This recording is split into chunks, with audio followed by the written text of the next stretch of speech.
а псењето пред очи на пациенти и вработени на онкологија не ги решава проблемите и нема да ги врати изгубените животи. Разочарани и гневни, голем дел од болните кои се лекуваат на клиниката велат дека по 5 месеци чекање потегот на обвинителството сега да отвори истрага е само предизборен маркетинг на власта.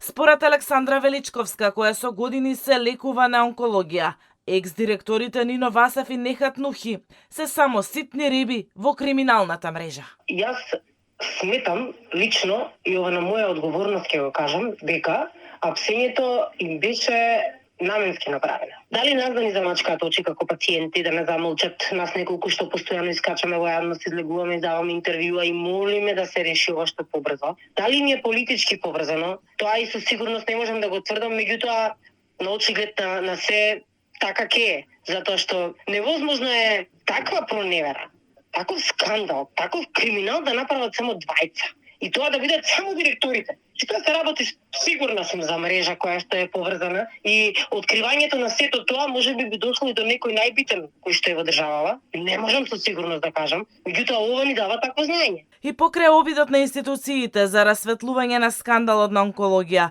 проблемите на пациентите им останаа исти. Тие повторно се осудени на чекање со часови во болничките ходници за преглед кај онколог, немање термини за диагностички процедури, недостаток на лекови. Прашуваат дали и кога ќе им се решат овие тешкотии.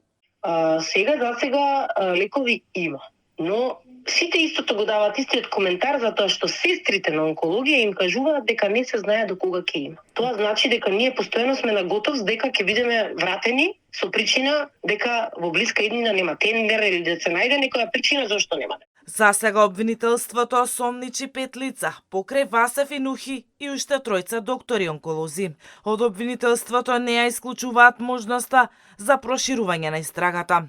И претседателката на анкетната комисија која беше формирана за расветлување на скандалот, алармира дека истрагата не може да се сведе само на 5 луѓе. Рашела Мизрахи неколку пати побара од основното јавно обвинителство да ги проследи предлог за клучоците од пратениците. Инаку, двајцата осомничени директори во друштво со 3 доктори во периодот од 2017 до 2022 набавувале скапа биолошка терапија без јавна набавка и согласност на Фондот за здравство, при што се создал вишок лекови за кои не се водела евиденција, а првичните пресметки покажале дека тие се стекнале со корист од речиси 30 милиони евра, а каде завршила терапијата, допарва ќе се истражува.